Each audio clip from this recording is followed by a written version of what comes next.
And welcome to the Planning Michigan 2020 Conference and Demystifying Tourism Planning session. My name is Wendy Rampson, and I'm the Director of Programs and Outreach for MAP. We're very pleased you've taken the time to join us for this virtual experience. First, I'd like to go over a few housekeeping items now so that you know how to best participate in today's event. If you're having technical difficulties, please contact MAP staff through the email link on the conference platform. We will be monitoring these requests throughout the conference. Also, because this session is being recorded, there won't be an opportunity for questions and answers at the end.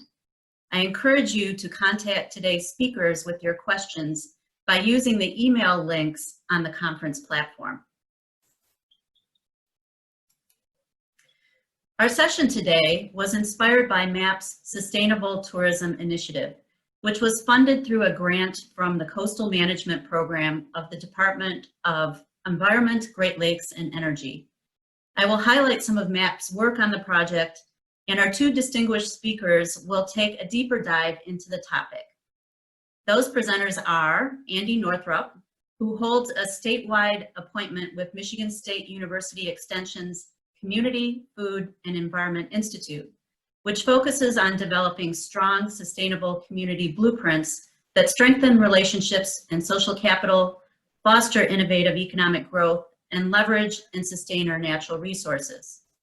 Andy brings more than 10 years of international sustainable development experience to his role with MSU Extension. Originally a Michigander, Andy's previous experiences and current efforts support the community transformations necessary to retain and attract visitors, residents, investors, and resources. And I would say that Andy is a very strong proponent of the thumb. Nate Heffron is the city manager of the city of Negaunee, a small community near Marquette in Michigan's Upper Peninsula. There he has taken an active role by tackling age-old community issues such as blight, economic development, asset management, and planning, among other issues. So let's get started. As a project manager for MAP's Sustainable Tourism Initiative, I'd like to highlight some of the key takeaways of the project.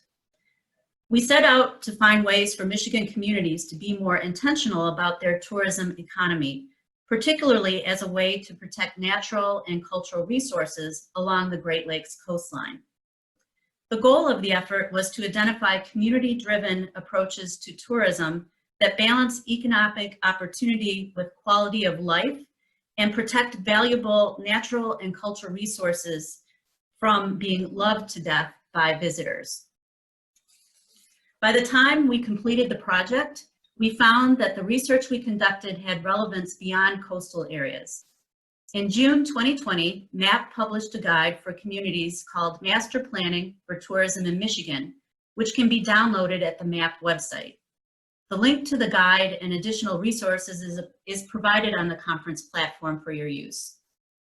Over the next few slides, I'll provide an overview of the project findings, then turn things over to Andy and Nate, who will go into richer detail about the economic development characteristics of tourism and provide examples of how a local government can incorporate tourism into their planning processes.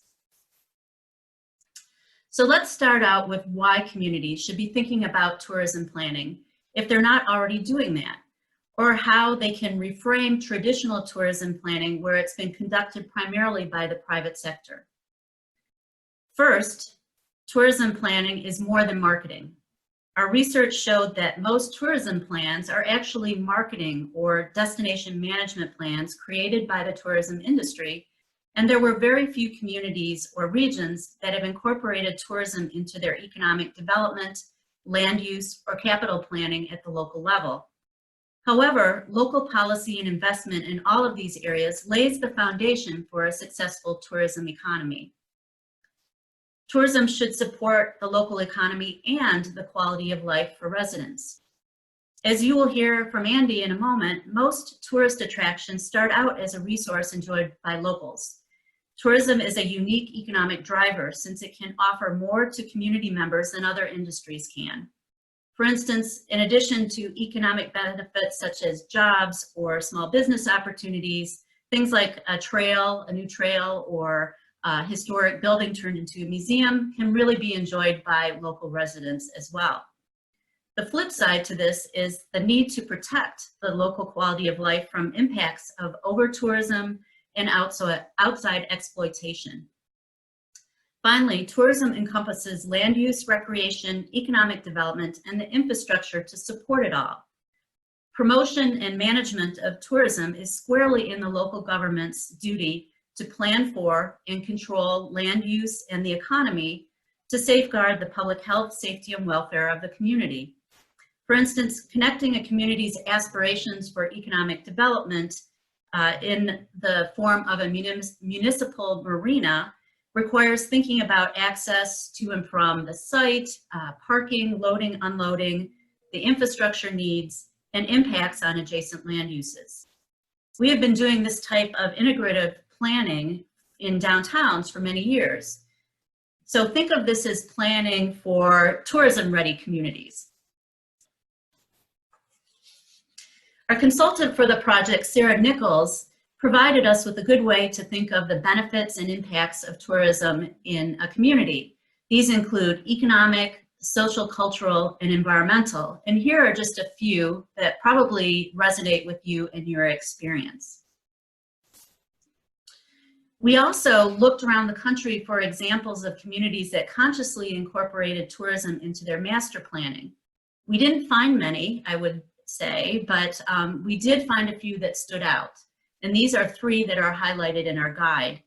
The Sedona, Arizona Sustainable Tourism Plan started out as a Chamber of Commerce strategic planning initiative, but it expanded to include the local government and stakeholders. The community strongly supported a plan that makes Sedona a leader in destination stewardship, which is a new term, and a stewardship of its natural resources and its community culture. The Charleston, South Carolina Tourism Management Plan is a targeted approach to the impacts of over-tourism in that city on the local residents. You may know that Charleston has historic neighborhoods that are very popular for tours. This plan has a strong connection to the city's enforcement processes. And finally, the Kauai County General Plan in Hawaii is an example of a comprehensive plan that integrates tourism throughout the entire document. It is based on an extensive community engagement effort that resulted in strategies for directing resort development to certain areas of the island and protecting other areas on the island that were important to local culture. As I mentioned, you will find more details about these plans in our tourism guide. We also wanted to find out what is going on in Michigan, so we conducted an online survey of local officials and tourism professionals. And we conducted several focus groups in northern Michigan and the UP. This is where we realized there's a significant gap between the planning done by tourism professionals and that done by local officials. This gap can lead to impacts on residents and businesses not directly involved in these tourism activities. The impacts that these groups identified included strains on municipal services, such as trash collection and safety services, inadequate infrastructure for the traffic, seasonality of employment and housing availability, and overuse impacts on beaches, trails, and sensitive lands.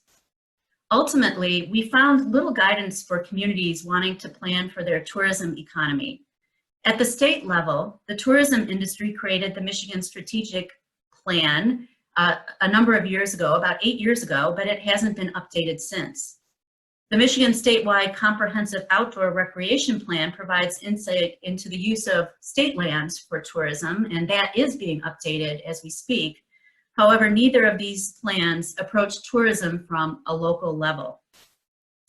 We did find an example of regional tourism planning in the form of the US 23 Heritage Route, and Nate later on will talk about their efforts in Negaunee. So, how do communities become more effective in planning for community-driven and sustainable tourism? I'm going to go through a couple of very basic steps, but first and foremost, the common theme you will hear from all three of us is the need to collaborate. In particular, connecting with the tourism industry. These are the people that are doing the tourism planning right now. So it's very important to talk to convention and visitor bureaus and chambers of commerce within the community. In addition, connecting with resource agencies is a very great opportunity. This could be the state DNR, it could be a county park system. These are folks that are used to accommodating use of their natural areas or their cultural areas and would be a good resource. Finally, involving the regional planning agencies and MSU Extension, which has extensive resources in the form of Andy and his colleagues, can get a community started on this process. Another step is identifying and understanding your community's unique assets. In our work on this grant, we focused in particular on cultural and natural assets, since these are particularly important to a visitor draw in many Michigan communities, as reinforced by the Pure Michigan campaign. They are also some of the most fragile assets to sustain. Our guide includes an excellent how-to, actually 2 excellent how-to chapters about creating asset inventories for tourism and also for natural and cultural resources. In our research, we learned of an initiative in Alger County led by a team from Northern Michigan University that involved 3 distinct steps in creating a community discussion about sustainable tourism. You may know that Alger County is where Pictured Rocks is located, and the city of Munising, which has been experienced a number of these over-tourism impacts over the last few years. So the study team conducted this effort with 3 steps, starting with an education about the topic of tourism, bringing in experts to highlight the local tourism economy and help the community identify its assets. Then it focused on engaging the community in the form of identifying stakeholders in government, as residents, or as business owners, to bring them together finally in an environment that was strategically designed to bring everyone together on a common plane to talk about how they could move the community forward. Andy, in a few moments, will talk about MSU Extension's FIT program, which is another excellent way to engage the community about tourism. Finally, this is a planning conference, so the most important step, I guess, for us is planning. It's important to incorporate your tourism strategy into a plan. Tourism planning may not warrant a separate master plan document or a separate element, but it could consciously be incorporated into an economic development strategy or throughout a master plan, as Kauai did. A future land use plan or a recreation plan can include recommendations, for instance, for a future public access on the lakefront, or a preservation of a historic building that is important to the community and also a draw for visitors. These tourism goals should be linked to the capital improvements plan to assist with implementation. So think of a downtown streetscape plan. We've been doing this for years, and really we just need to think and expand to a wider view. Moving forward, here are some resources that may be helpful to your efforts. You can find more on MAP's tourism planning website, which is linked in the conference platform as well. Next up, I will have Andy Northrup. Andy Northrup with Michigan State University Extension, based in Port Huron with a statewide appointment in community vitality and lead our sustainable tourism team. I'm here to talk, in addition to what Wendy has presented, talk about some conceptual frameworks for destinations and community-driven tourism and some of the questions that I like to start with for communities that consider themselves a destination is what makes your destination so unique? You know, was your destination or community for that matter always like this, the way it is now? Will it always be like this? And how can it be sustained if it's at a level that you want your community to remain at its level of prosperity or improve? So these are conceptual questions to consider and think about as you begin to listen to this session and understand the importance of planning for tourism and looking for better ways to improve your small town tourism economy. So tourism taps into agriculture, culture itself, economics, and natural resources. It's these four general categories that tourism really is able to leverage assets and opportunities to not only strengthen community prosperity, but also to strengthen regional and even state level prosperity. It's these areas that give reason for preservation, restoration, and overall sustainability. Tourism leverages these sectors of agriculture, economics, and natural resources and raises awareness of those assets to then begin thinking about how we can keep them at the level or even restore them to a level that keeps them lively and interesting for future visitors as well as the residents living within that destination. Tourism creates opportunities not only for public and private sector collaboration, but growth also within those sectors, as I've talked about recently. Tourism also lures visitors, entices visitors to return and spend their dollars within your community, your county and state. And in the long run, we like to think that tourism actually attracts potentially new residents and can retain existing residents to stay and support those communities. However, at the same time, tourism has lifespans, as we're seeing right now, especially during the pandemic. Some things are out of our controls that can impact our destinations completely, but also destinations, if they're not managed properly, looking at the importance of agriculture and economics and natural resources, can actually deter the growth of a tourism destination. Tourism requires more than just marketing, as we heard Wendy talk about earlier. And for a long time, nationally and even globally, tourism destinations have not received sort of a community-wide input. And that is something that we're seeing more and more important as our assets within small town communities, counties, regions, states for that matter, need community-wide input to drive and sustain what's given. We need a vision. Communities need a vision. Destinations need that vision, and proper planning and allocation of resources to be sustainable and even to a point of restorative. With that said, one of the MSU extension programs that I lead around the state of Michigan uses a conceptual framework called the Tourism Area Life Cycle Model. This is also known as the Butler Model. It's largely known in the field of academia, tourism academia and scholarship. And it's only in the last couple of years that this model is starting to take shape within Michigan for several of our small town premier destinations within Michigan. This framework can help communities understand and sort of in a way conceptually envision what their future may look like. So I'm going to walk through this model in brief and discuss the stages of development and then to the pinnacle there that you see. But it's important to note that over time, and as the number of tourists increase in a destination, things begin to change and begin to happen. In the exploration stage, you might realize that a lot of us are tourists and travelers, probably to multiple countries and certain places around the country. And this stage is pretty self-explanatory. It's a discovery exploration. This is kind of a destination that really is off the beaten path we would like to stay, a place that could be experienced on a shoestring budget, where there's high contact with locals, where there's very few quote unquote tourist facilities. It's a very authentic experience in a way that really allows the visitor to experience the true physical and social fabric of a community, of a destination that is largely unchanged due to tourism.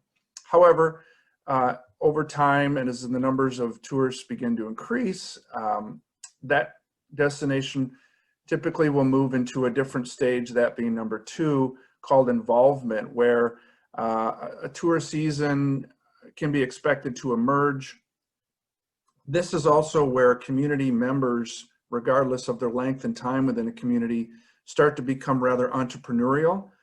Even a slight minor outside investment will start to emerge. And social patterns change for residents involved with tourism. Services are provided. entrepreneurial activity begins to take shape, whether in the form of local transportation or kayak rentals or perhaps bike rentals, maybe small restaurants begin to sprout up. But it's very important to notice that social patterns are still largely unchanged, but gradually things start to become aware. As a destination then moves into the third stage, this is where activities start to change. This is also where outside investments really starts to increase. Development starts to surpass perhaps the expectation of local residents. Some residents may have quite a bit of opposition to the growth and development that is taking place. A lot of decline in local involvement, and as I said earlier, investment increases.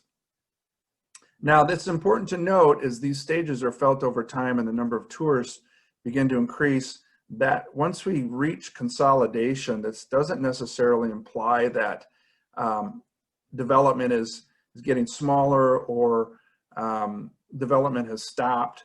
It just implies that things have slightly slowed down, but yet the number of visitors still increases over time. At this stage, the number of visitors throughout the seasons or a particular time of year that people come starts to surpass, if not already has surpassed, the number of residents within the community. I'm sure all of you can consider multiple locations within the state of Michigan or the country for that matter where this may be the case. Tourism at this part in the stage of the life cycle model is very much part of the economy, almost to a level of dependency where tourism is expected to continue to keep heads in beds, if you will.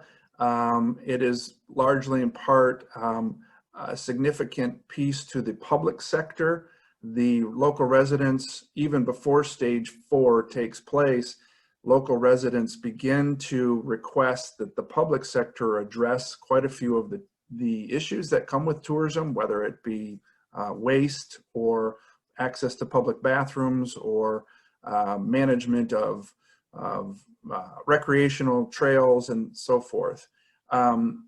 And just to reiterate that there is a large emphasis on marketing and advertising at this point to keep awareness of the destination on the minds of international visitors, national visitors, certainly state domestic visitors as well. This is also where things start to rapidly change. And between stages 4 and 5, there's really no set period of time between 4 and 5. A destination can stay at stage 4 indefinitely. And before they hit the sort of the stagnation period, which you can see that there's a critical range of elements that take place. This is where typically deterioration starts to take place over time. Maybe the ecology is largely impacted by the large volume of visitors that come throughout certain times of the year or all year, depending on where you're at. Peak numbers and capacity levels will have been reached, whether that's on federal or state land, certainly within the communities. Small town communities next to federal or state parks are impacted significantly by this. There is still, as one would expect, a heavy reliance on repeat visitors. Festivals and conventions are annually held, biannually held, expected to be held, so certain businesses can stay afloat at certain times of the year. So this is quite critical. And there's a lot of pressure to maintain this level of, we'll say, achievement. Although where a destination goes from here is really up to the planning and the community collaboration, because what we see happening,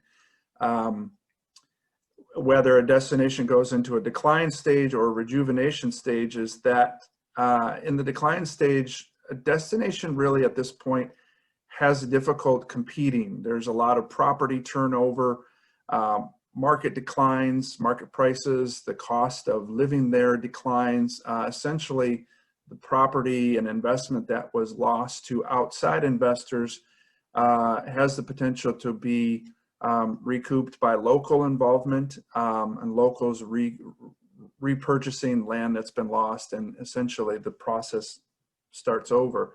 Some of the examples within the decline stage you might see is where a hotel, or in Michigan's case, as we see this a lot, a small town school, elementary school, will be turned into a retirement home. I think that's more of a common transition within Michigan versus a hotel turning into that. But we do see both happening. In the rejuvenation stage, this is very important to point out that this is where, in theory, public-private partnerships usually are necessary. Fortunately, in many places around the United States, public-private partnerships are common or becoming more common. But it's important to point out in a rejuvenation stage that this is where the destination more or less requires a complete makeover. So it's very rare to see this happen. Moving forward, though, there are considerations when using the tourism area life cycle model as a conceptual way to envision the future for a small town tourism economy or a big town, is that there's no definite timeline between these stages. A destination can go from 1 to 3 within a year. I've seen that in other countries. Places where there's significant land use, planning and zoning laws, the destinations might exceed a certain level and stay within that realm. But it's really important to note that not all destinations experience change at the same time. It's like comparing apples to oranges.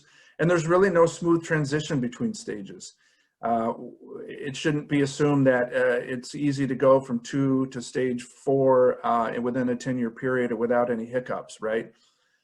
Essentially, the concept behind the model illustrates that what could happen if destinations were to develop uncontrollably. And that's why this model is quite useful to use for planning and launching community-driven tourism. It's a nice framework for destinations and communities to sort of envision the future. There are some implications when this type of research. This model's been applied to multiple countries and regions within countries and some counties across the United States. And in fact, we're doing some of that work within Michigan using the model now.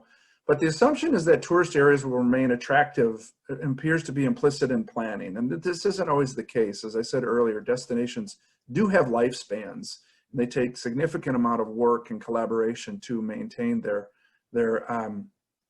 attractiveness. Just like resources are not infinite, destinations are not, resources are finite, they're certainly not infinite. Same with destinations. And so it's increasing visitor numbers are taken for granted. And again, it's anticipated that lifespans within tourism destinations are rarely, if ever, referred to. But we can all think of some within the state of Michigan or the country for that matter, where destinations have just sort of fallen off the map for whatever reason. So there's just some general practices to prevent decline that we advocate for, in addition to planning for tourism and using the framework that MAP has come up with. It's important to know your market and be welcoming to all. Again, recognizing over-tourism, which has been an important concept over the last few years, and understanding that there are alternatives to that. Engaging residents and stakeholders in the process, and then revisiting zoning ordinances to meet innovation. It's important to note that and tap into our land use experts that can help navigate those challenges through planning. But I also want to highlight the necessary need to recognize and establish public-private partnerships, which we call PPPs. An example of that I'll talk about in a minute, but Wendy had hit on the importance of this, and we advocate for these partnerships because they really can help launch community-driven tourism to improve the tourism experience. Public-private partnerships, again, if you read the bullet points, it can be powerful tools for tourism development and enhancement, which is essential to destinations. And they can be vital for facilitating tourist access and improving destination experience. We have an example that Wendy talked about earlier through the Michigan State University Extension tourism team, a program called First Impressions. That is where we build a team of first-time visitors where we go into a community unannounced but invited, And we spend X amount of hours within those communities providing a comprehensive analysis and review of communities through the perspective of first-time visitors. And that essentially produces a list of action items for community improvement. The success of this program that we've seen across Michigan wouldn't be as successful as they've been if it wasn't for the public-private partnerships between the cities and villages, the chambers of commerce, the local entrepreneurs, the convention and visitor bureaus, the downtown development authorities, and other organizations that make communities the destinations that they are for the Great Lakes state.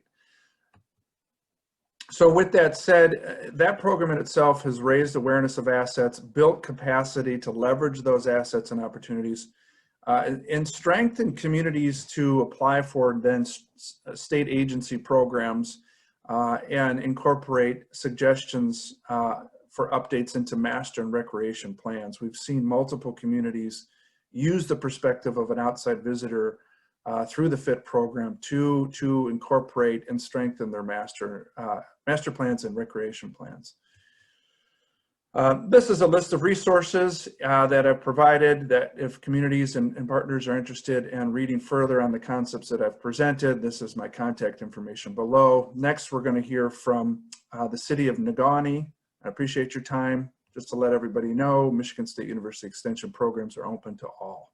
Thank you. Good afternoon. I'm Nate Heffron, City Manager of the City of Negaunee and Michigan's Upper Peninsula. My presentation will be on sustainable tourism, a community's drive. Next slide, please. So here I have something that says if tourism sustainability is your goal, and I'm assuming if you're listening to this or watching this should be your goal. So looking at this, good partnerships, good communication, and good collaboration will make or break your ability to effectively ingrain tourism sustainability into nearly every facet of your economic planning and success. So one of the things I'm looking at here is you want to make sure that in every area of your planning for sustainable tourism is that you have some type of buy-in, and that buy-in needs to start with your local partners. That would be your businesses, your community, all the people who live here. Because if you're going to bring a lot of folks in from the outside or planning on having a lot of folks from the outside come in, you definitely want to have that buy-in or you're going to have some uphill battles, I believe, within your own community. Next slide, please. So with Negaunee, we have this little wall thing that kind of looks like a welcome sign to your community I created.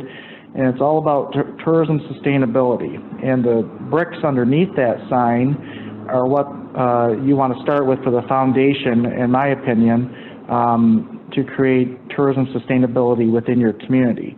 Now, the first question you'll ask is, why did Negaunee, or maybe why does your community want to have tourism be part of your community? Here in Negaunee in the Upper Peninsula, we have iron mining as one of our main industries. However, there's only a finite amount of iron that's available in the area, and soon that'll run out at some point. So that economy has to be replaced with something else that's more viable or can take over that iron industry. And right now we have limited resources, so really our only choice is tourism. And one of the good things we have going on for us, and that's because of the Munising area with Pictured Rocks, we're getting spillover from that local community, and also us being in close proximity to Marquette, the largest community in the Upper Peninsula, we're able to get some of the extra tourism in our area. So we're working hard to try to recreate our economy here in Negaunee. And really, when we look at this, we're looking at this at a regional basis. So before we move on to the next slide here, some of the items I'm showing you, like planning and zoning, street design, parks and recreation, partnerships, infrastructure, business climate, downtown planning, and tourist and education awareness are all things that Negaunee is currently working on or has worked on to start building towards our tourism sustainability. And these are the things I'll be covering in my slideshow today. Next slide, please. So with planning and zoning, we have a couple questions here, all in the red. My opinion is the Planning Commission is where the foundation of a community starts, good or bad. It takes that input from the community. It takes good planning to get you where you need to be. You can have good planning or you can have bad planning. So it determines how you go out into your community and engage them, business leaders, folks that live in your community, your leaders, folks that are going to invest in your community, and even folks that are on the outside. It's important to get their insight so you can make good planning for your community. And it all depends on what your goals are. If your goal is to have tourism part of your economy or part of your community, you definitely want to have some type of engagement with all those partners I just mentioned in order to come out with the best outcome, in my opinion. So one of the things that equivalates how you are going to be able to have tourism sustainability within your community and interweaving that in every facet of your community is kind of thinking about a dig once policy. So for example, if you're going to pave a new road, you'd want to know if you have any infrastructure such as water or sewer that might need to be replaced underneath that road first before you decide to pave a road that can cost well over $500,000. And then 1 year later have to dig it up because you have to fix a major water leak or replace a water main or something. So I think of it this way, anytime I do a project within the city, I ask myself, how am I advancing the cause of sustainable tourism within my community? So the question is, here in these red areas, where does the master plan say growth should be or can actually happen? So you're looking at new development, you're looking at infill. Those are things you want to keep in mind. Where do you want tourism to start? Where do you want it to be? Is it with infill in your downtown or other commercial areas? Or is it a brand new development somewhere, maybe away from some population centers, which could disrupt folks, specifically when they're trying to get to work or traffic patterns? How does this growth affect our community? So now we have noise, traffic, and the character of the community. One of the issues a lot of folks may have is if you change your community too much and change from what you're known to be to something different, you might have a lot of uphill battles with that. And then definitely you want to keep an eye on that whole traffic and noise issue, because that's where you're going to have some of your larger complaints from your regular community members that live here year-round. What are the infrastructure constraints? So do you have problems with your street matrix? Do you need to make improvements there? How are you safeguarding your communities from tourism traffic or folks getting in the way of normal people who live here? And are you trying to filter maybe some of that into the downtown area where you might want some of that sustainable growth to happen? And then look at other things such as special districts, bed and breakfast, a historic district, a DDA. How are you working with those entities? Are you creating any of these entities to help you or advance your sustainable tourism?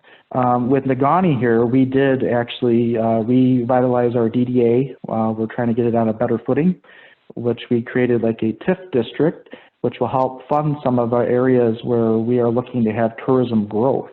And we also are looking at getting a national recognition for historic district in our downtown. So some of these are laying the foundation of some sustainable tourism for the future here in Negaunee. What impacts are unique to tourism? So short-term rentals, they're becoming a big item, especially up in the Upper Peninsula, and I know other areas are having that, having these happen as well. Specifically in Munising or over in Grand Marais around the Pitcher Rocks area, a lot of the housing there, which is once rentals or year-time housing for residents, that's disappearing. So that's a major concern, because you need a workforce to be able to take care of these tourists, and then your year-round residents live in your communities. So you're going to have to really look at that as an issue where you may have to have some type of constraints or think of other options how you can get folks to be able to stay in your community and also sustain those year-round residents that live there. Seasonal shops are also another issue. If you go to some places, potentially like Mackinac Crossing area up by Mackinac City, a lot of those shops are seasonal, so they'll shut down for part of the year, And the question is, do you have any goods or services available to your local community?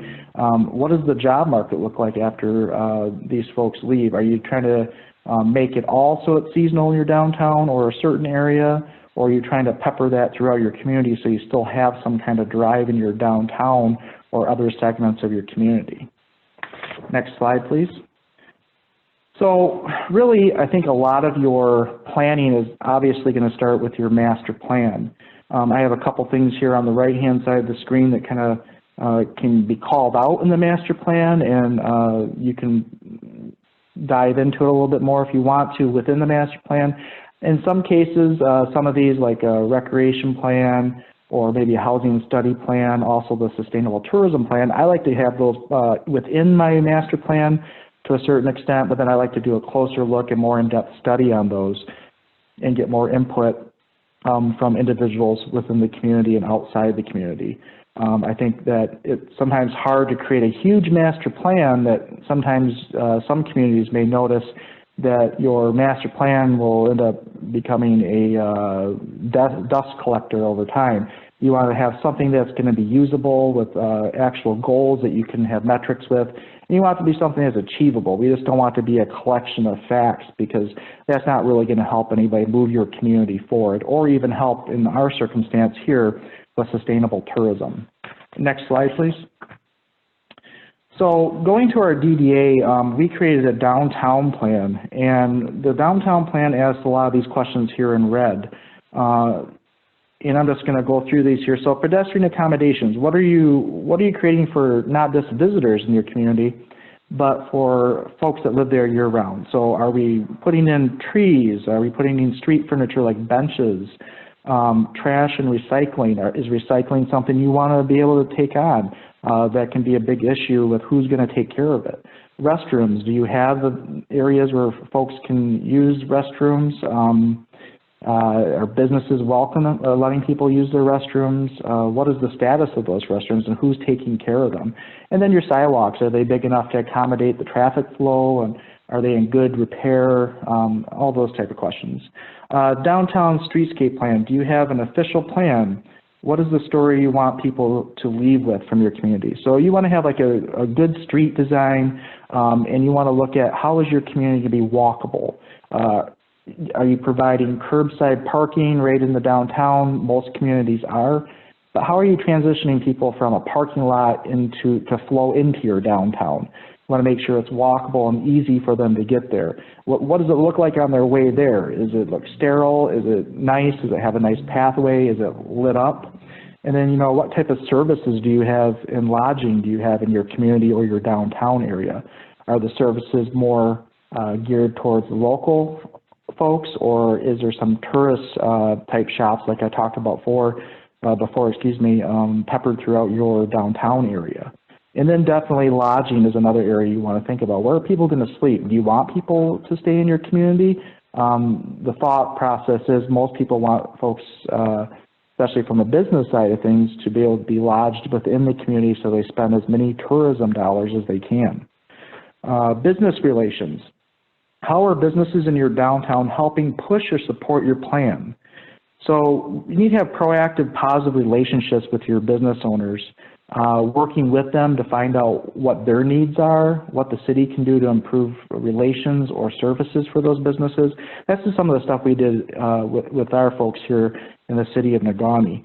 We want these individuals to take ownership of the shared plan. We just don't want them to give us some cash donation or a couple coupons to give away to folks maybe like the chamber gets and other organizations get from time to time.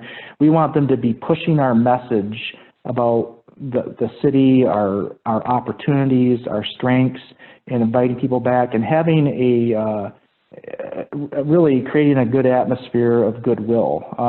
I say this to folks with the MEDC all the time. You might have a nice facade project happen in your downtown, but if everybody inside that building is not very nice folks and they don't have good customer service, then you kind of put lipstick on a pig. So you got to really change that atmosphere. You got to make sure you have a tourism-based attitude and work with everybody within your community, especially with the business owners. Events, do you have any events? Who and whom are you trying to get to come to your community? It can be a niche type organization. It could be some kind of theme that you have. You know, when is it going to happen? What's going to happen? What are you trying to invite? Some communities might not be able to have some things like Sturgis has, for example.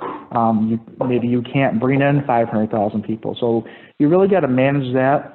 I think one of the things that we're trying to do here in Negaunee is we're getting ready to do our own tourism sustainability plan, and we're going to be looking at items such as what do we have going on right now and how does it rate on a scale of success.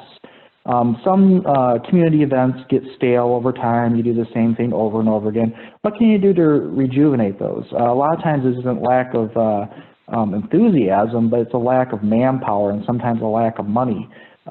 So if you can get those things squared away and bring back that community character that was always there but kind of give it a new life, I think that goes a long ways. Another thing too is looking at the gaps. Where are your opportunities to bring in new events to the community? That's something that you have to talk about with your partners downtown, and that goes down to the point of who are you trying to bring in, who are you trying to market to.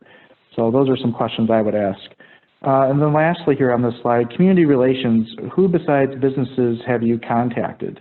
So there's community leaders, you got to get their buy-in, like I stated before, residents at large, and what about school children? A lot of people don't think about school children that live in your community, or high schoolers, for example, when you're doing your master plan or some of these downtown plans. These are your future residents.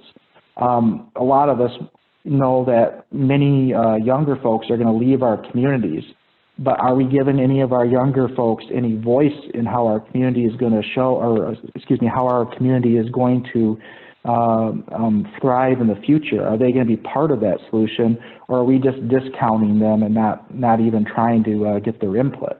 That might not be a silver bullet, but maybe you'll keep some of those folks in your community over time. And then definitely outsiders. You want to talk to some folks and get their opinion about your community, what they think, what they would like to see, what would drive them to come to your community. Next slide, please. So here's a good example of a great community that did a great job in putting a little niche and focusing on the German theme and also Christmas and all that. So this is just one of those things you can think about. What is your community known for? How can you kind of mirror something similar to this with Frankenmuth? Next slide, please. So here we did our street design, and we focused over the Complete Streets Public Act 135 of 2010. And you can see this is a picture of rendering of our downtown, what we might want to bring to our downtown for the future of our community. We got input from a number of folks, including children at the school, getting their opinion of, you know, what the downtown looked like, what people like to see, and really kind of bringing in more of a showcasing the downtown as a focal point and beautifying a lot of the areas within that downtown. So one of the things you look at through the Complete Streets thing is you're looking at accessibility for folks that need assistance getting around. You're looking at bike traffic. Are you trying to flow that type of traffic in your community? The walkability and foot traffic. And then what kind of things are you putting down there to increase the attractiveness of your community? Trees, flowers, or other aesthetics, some artwork potentially. You also want to have areas where there can be some event gathering in your downtown so you can help aid to your businesses and making it a place that people want to be. Next slide, please.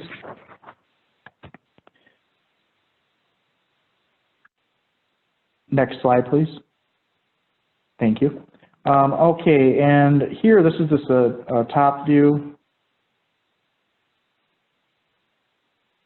Well, we're kind of moving, I think our internet's working against us here a minute, but that last slide was a top view of the community showing just different areas where you can focus on where trees might be able to be focal points of event gathering spaces and where are some of the prominent businesses and buildings within your downtown. This is just a simple inventory of delineating how you want to have the traffic flow in your community.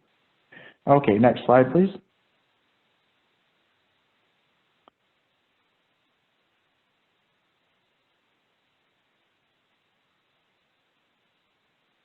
Okay, here for infrastructure, the city of Negaunee has been doing a lot of work with repaving new streets, repaving parking lots, upgrading our water and sewer systems. And when we're doing all this, we're thinking about how can we improve upon those things, but also bring in new tourism.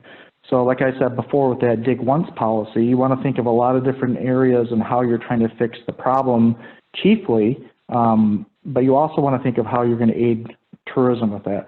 So we have parking on here, and I'm not going to go through every single one of these, but maybe you need a parking study. That might be an interesting thing to do. You may have enough parking, but you just don't think you have enough parking. I can tell you that I was one of those people that didn't think we had enough parking in our community, but then when I went through and actually counted how many parking spaces we had and how we can paint a few lines here, do a couple fixes there, I ended up having a lot more parking spaces than I thought. Definitely thinking about water or sewer size. If you're going to have a new hotel built, or you're going to want to increase capacity of buildings, you're definitely going to want to make sure you have the right size water lines and sewer lines to be able to accommodate those new guests that are coming to your community.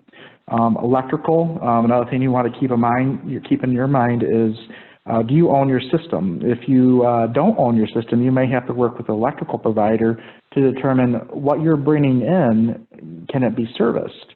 For Negaunee's circumstance, we own our own electrical grid, so we're able to kind of cut through that red tape a little bit, but that's something that definitely needs to be investigated if you're going to bring in new tourism capabilities in your community.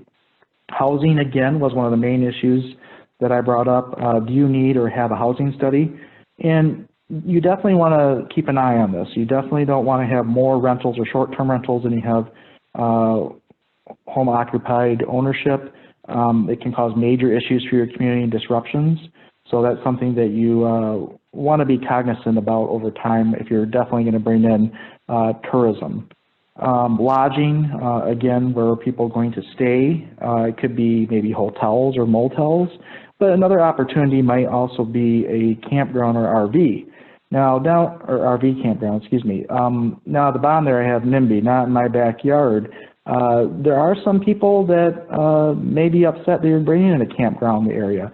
That can generate wood smoke, other noises, and other problems that might occur that you wouldn't think about, but that all comes down with the land use planning.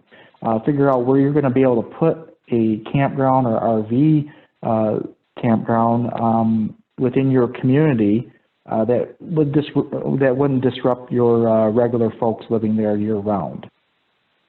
Next slide, please.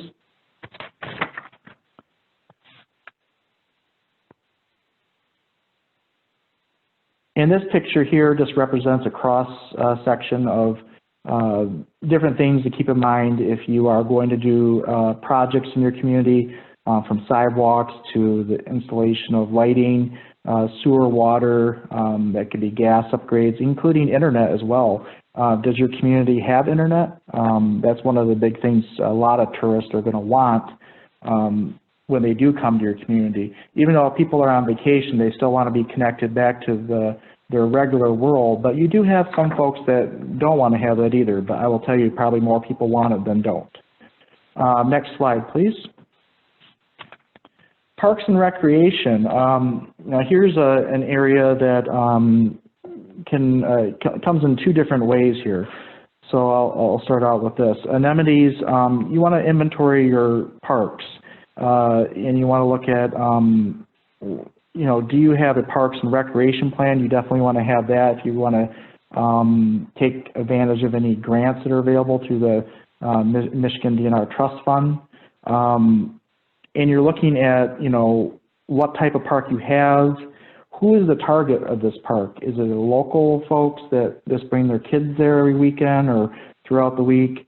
or is it designed more for bringing outsiders to a larger area to take advantage of some type of planned activity?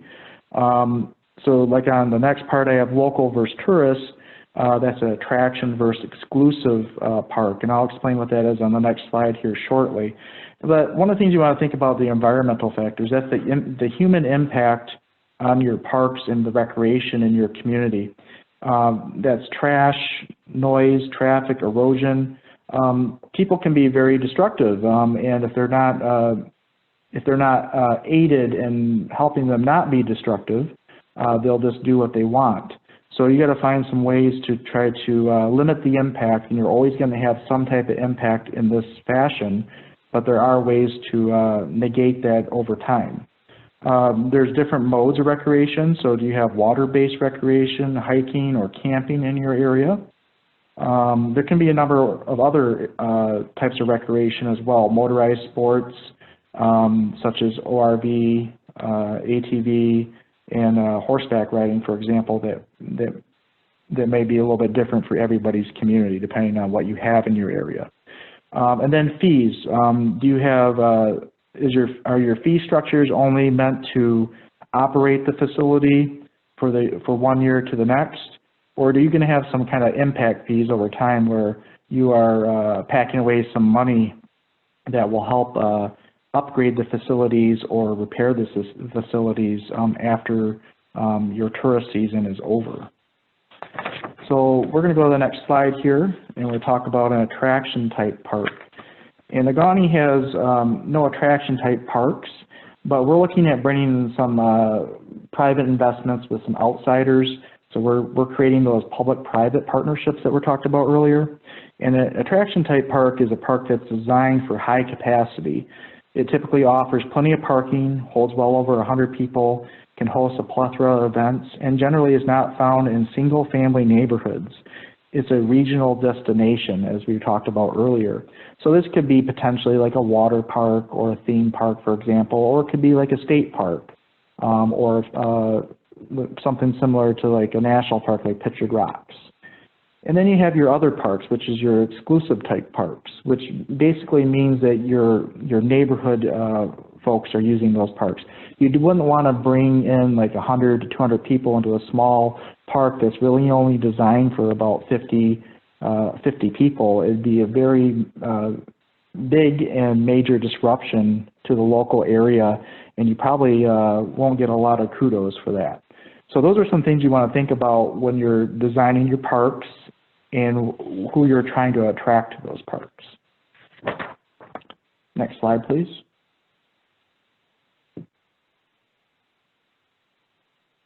Another area that we focus on here in Negaunee is the business climate. So how are we trying to attract businesses to our area? Some of the things that we've done here and we're working on right now is we've worked with a lot of businesses to get grants. We are creating tax incentive areas and abatement districts so we can have investment in our downtown and other areas where we want tourism activities to occur. We've worked with the MEDC exclusively, and we're trying to get our RRC certification. If you haven't gotten that or don't know about that, you should contact somebody from MEDC to find out what that is, because that's a very important program that will help with a lot of planning measures within your community. And not specifically with sustainable tourism, but they're all related to each other. Some other areas that are great opportunities with the MEDC are the community revitalization grants in the Michigan Main Street program as well. So another question, do you have a DDA? Will they be helpful in advancing your tourism sustainability plan? I would say they probably would, because you're going to have a good focus from those groups.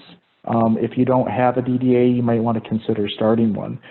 Chambers can also be good partners in this, because they're trying to advance their clientele's goals, which is selling products and getting awareness about the community and awareness of businesses.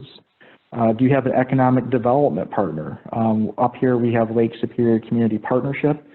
They work within the area, and they do a lot of research for us. They do a lot of marketing for us. They do a lot of connecting for us. So those type of things are extremely important when you're thinking about the business climate. And then lastly, do you know your property owners? You need to get out there and you need to talk to these folks and find out what they're doing. Are they planning on doing anything? I'm sure a lot of communities have folks out there that have owned buildings for many, many years. They've been vacant and they potentially aren't planning on doing anything to those buildings. And what's happening is those buildings are more likely just deteriorating and will need major investment over time. So communicating with all your partners in the community, in the downtown, and in the city is vital to be able to make movement happen, specifically with tourism sustainability. Next slide, please. And we're almost done here, wrapping up. So here we're talking about the downtown a little bit. Mix of businesses. So are your businesses tourism-based, seasonal, or are they sustainable? What about your local population? So what type of businesses do you have in your downtown? You need restaurants, you need shopping, antique stores, coffee shops, niche shops, but do you have a pharmacy? That's something that year-round people use. So you're going to not, in my opinion, I wouldn't want to just have just tourism-based businesses. I would want to have a good mix of those because you want your downtown used as much as possible year-round. Specifically, if you're not a year-round tourist destination. Michigan has a little bit of a way of making themselves 4 seasons, specifically in the northern regions and the Upper Peninsula. But maybe your community just has a niche tourism base and people only come there 5 months out of the year. You certainly just don't want to have all your stores closed down for 6 months out of the year or so. Tourist accommodations, we talked about this a little bit more, but you definitely want to, besides lodging, are you providing restaurants, bars, nightlife for people to want to be there? Have you given a reason for tourists to come back or tell others? What story do you want tourists to tell? What story are they telling? So I have a great example here of a downtown that looks like they've done a lot of work keeping it nice and clean. Their businesses look like they're loved. They put money into them. They look like they're viable. And then you go to this one, and I hope this isn't anybody's community here, but I found this online. I don't know whose community this is, but you can look at it. You can tell that it's not loved. It's not necessarily taken care of. It might be a great business still, but there's things to be said about taking care of the outside of your building and make sure it looks loved as well. You can see this community has put some money in their sidewalks, but is that going to be good enough? So the question is your community clean, crisp, loved, or worn out, dirty, and forgotten?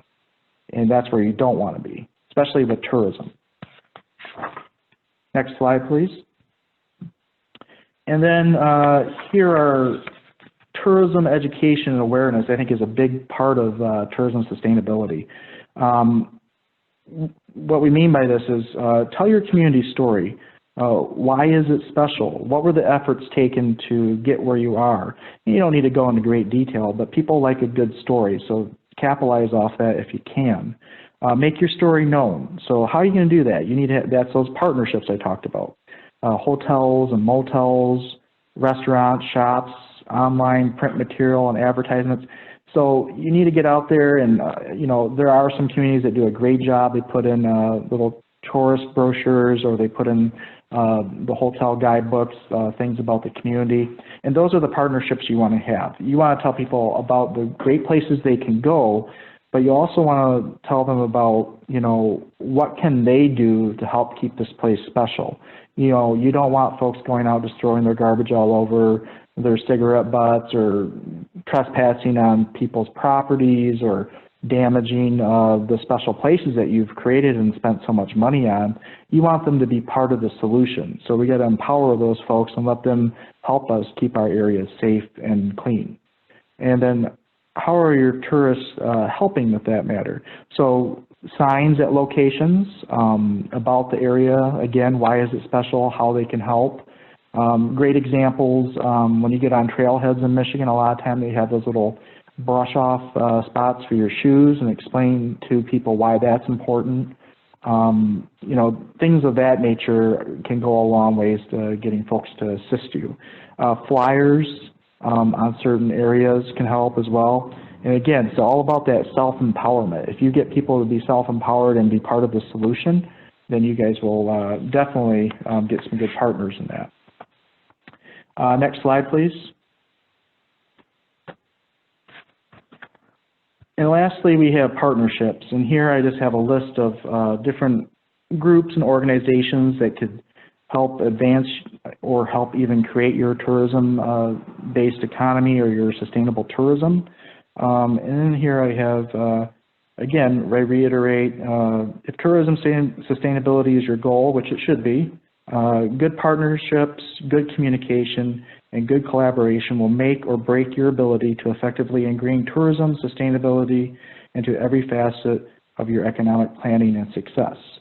So I truly believe that. I think that if you are really interested in creating sustainable tourism within your community, use some of these little bits and nuggets that we have in this slideshow that I just presented. Again, these are not the silver bullet, but this is a good start, I think. There's lots of other things that can be included in this. But I think if you use these, you can go a long ways to getting yourself in a good standing for tourism sustainability. So with that, I'll leave you with my contact information, and I thank you for your time, and I hope you enjoy the rest of your conference. Great. Thank you, Nate. Thank you, Andy, for your great presentations. This concludes our session. Please take a moment to complete a quick session evaluation on the conference platform, and be sure to check out the virtual exhibit hall and the lounge for networking. Thank you.